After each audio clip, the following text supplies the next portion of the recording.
Assalamualaikum warahmatullahi wabarakatuh. Kembali lagi di channel saya akan memberikan seputar informasi cryptocurrency ataupun Pi Network tentunya.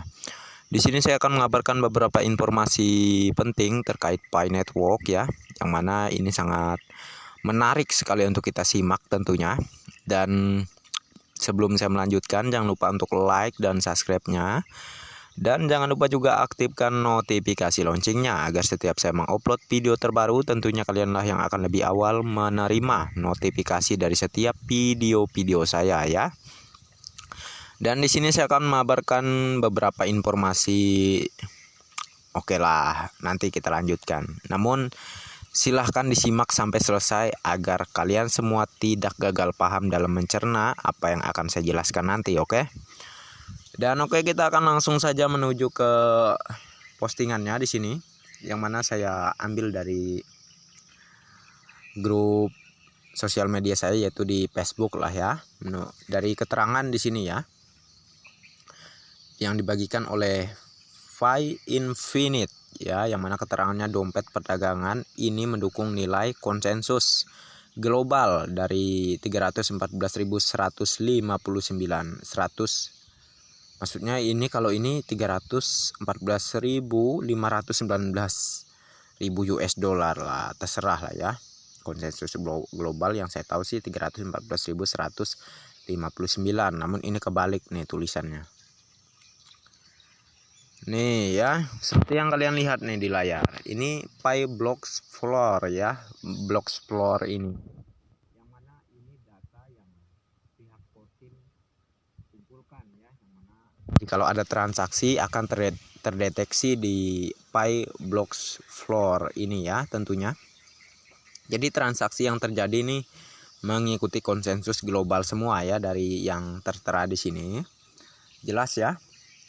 Seperti ada yang melakukan transaksi 0,0053078 koin Pi ya. Dan ada yang melakukan banyak lah, inilah ya. Kalian bisa lihat saja.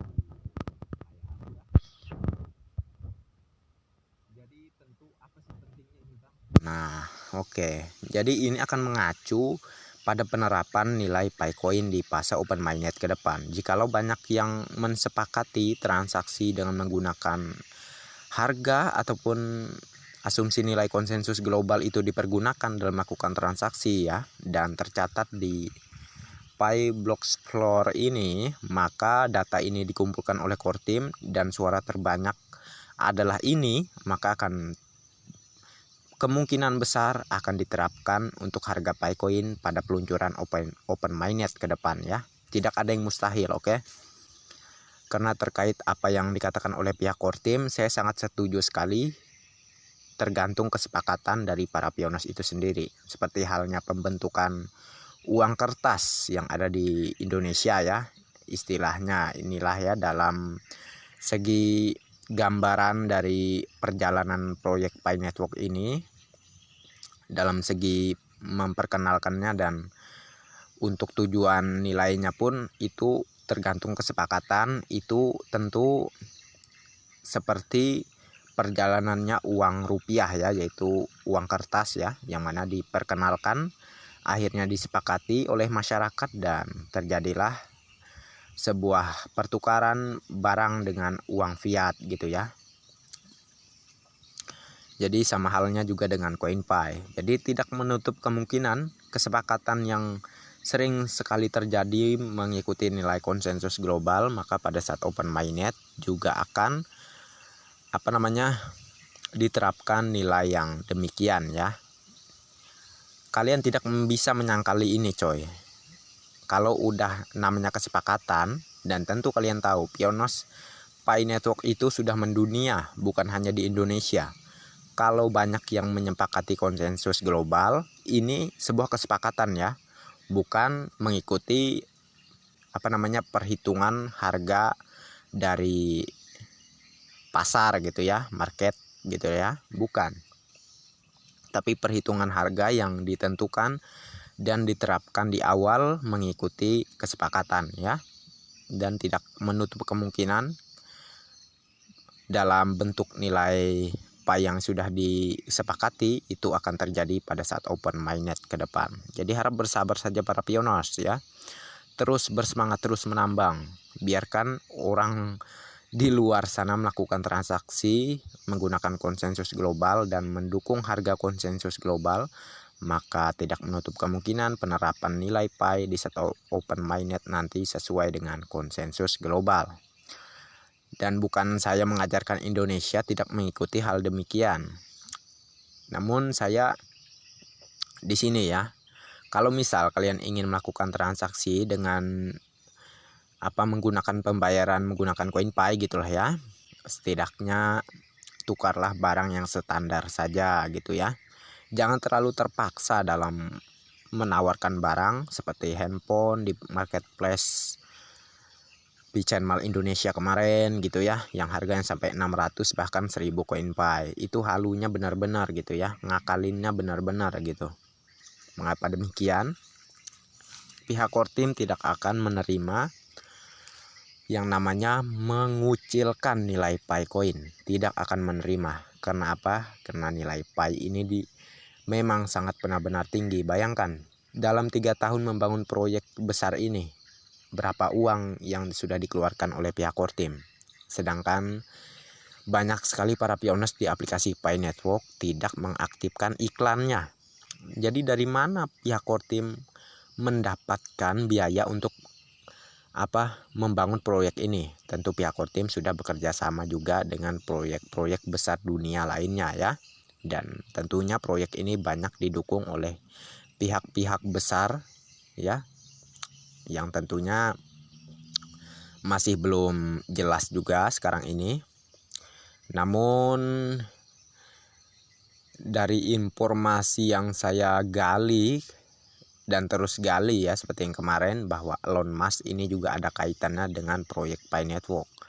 Mengapa demikian? Tentu ada dasarnya saya. Mengapa Elon Musk menciptakan handphone yang berlogo Pi gitu ya? Tentu Elon Musk juga ada kaitannya membantu perusahaan Pi Network ini berdiri gitu ya. Itu kita bisa mempelajari terkait itu. Oke. Kita bisa memikirkan keterkaitan itu dikarenakan ada buktinya, bukan sembarang nyeplos gitu ya.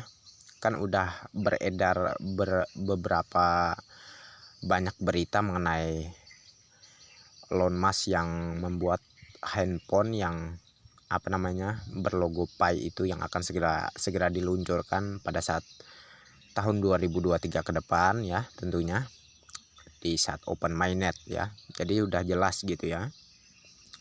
Jadi semangat para pioners ya, jangan lupa untuk selalu menambang, aktifkan ikon petirnya setiap 24 jam sekali tentunya ya. Dan di sini ini ada sebuah tweet ya di Twitter. Ada seorang pioners yang membagikan terkait ini ya. Mata uang global dunia selanjutnya akan mendobrak batasan sistem keuangan mata uang legal. Merekonstruksi sistem mata uang dunia dan menjadi jangkar mata uang legal berbagai negara. Oke. Nih ya. Ini ada sebuah nomor yang mana ini bukan nomor orang-orang ataupun pihak-pihak yang biasa. Tentu seperti kalian lihat ada Access Bank ya, ada VCMB Banks dan Fish Bank dan GTB Banks dan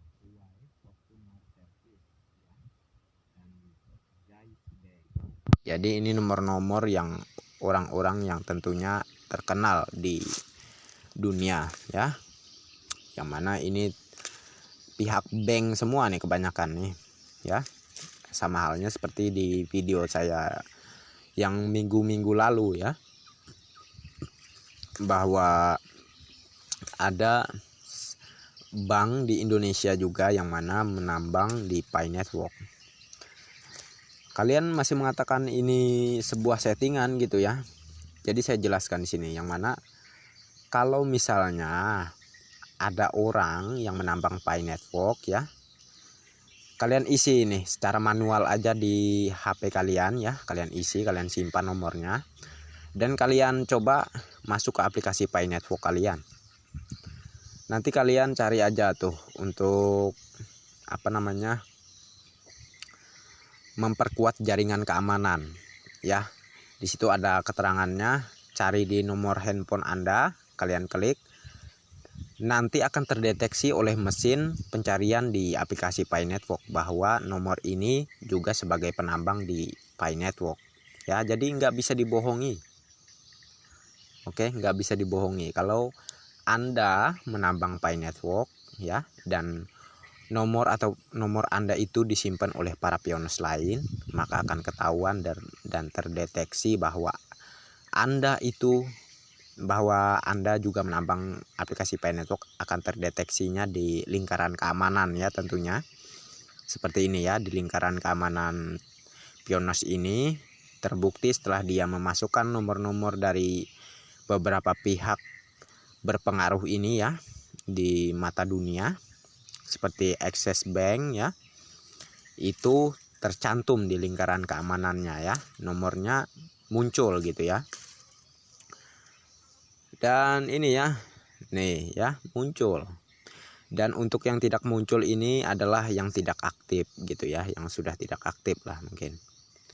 Dan di sini ya, seperti yang di video saya bilang minggu lalu itu, Bank BRI dan Bank Mandiri, Bank MNC ya, mereka juga menambang di aplikasi Pi Network ya. Tentu seperti yang saya bilang, kalau misalnya Anda itu tidak menambang di aplikasi Pi Network, maka tidak akan terdeteksi di jaringan keamanan.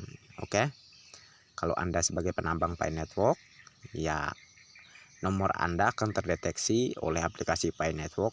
Dan kalau kita mengklik untuk mengaitkan ke nomor telepon yang juga penambang Pi Network, itu Anda juga akan muncul gitu di lingkaran jaringan keamanan seperti ini. Jaringan keamanan di aplikasi Pi Network maksudnya ya. Jadi jelas nih ya, seperti pencairan BLT dan pengaduan COVID, pengaduan PLN dan Telkomsel ya, dan Vivo B ya, juga menambang di aplikasi Pi Network. Orang-orang yang ya bisa kita sebut terkenal gitulah ya, dalam halnya yang mempunyai nomor ini menambang di Pi Network. Ini Anda yang enggak tenar, yang enggak terkenal, yang enggak sehebat orang-orang ini, mau sok-sokan pinter gitu dengan menilai Pi Network scam. Sampai mana sih pelajaran Anda di proyek Pi ini ya? Saya sangat prihatin sih melihat orang-orang macam ini gitu ya. Mau mempermalukan orang lain gitu, tapi dirinya kurang belajar, atau dirinya udah belajar banyak namun dengan jurus muka duanya ya itu untuk membuat piones pesimis. Nanti muka yang satunya dia merayu para piones untuk mau menjual Pi coinnya ke dia gitu ya. Jadi paham lah kalian maksud saya di sini ya, yang namanya kaum nyinyir muka dua ini kayak gimana gitu. Sudah sering saya jelaskan soalnya, oke. Dan ini ya, mungkin saya cukupkan sampai di sini saja terkait informasi mengenai Pi Network ini. Dan terima kasih banyak untuk kalian yang sudah mampir di channel saya ya. Saya sangat berterima kasih banyak sekali tentunya. Tentu kalau bukan dari support dan dukungan dari kalian semua, channel saya ini bukanlah apa-apa ya. Dan agar saya lebih bersemangat lagi, jangan lupa yang belum like dan subscribe silahkan diklik dulu ya. Dan jangan lupa juga aktifkan notifikasi loncengnya agar setiap saya mengupload video-video terbaru seputar informasi Pi Network ke depannya, maka kalianlah yang akan lebih awal menerima notifikasinya, oke. Dan oke, next time ya. Assalamualaikum warahmatullahi wabarakatuh. Bye bye.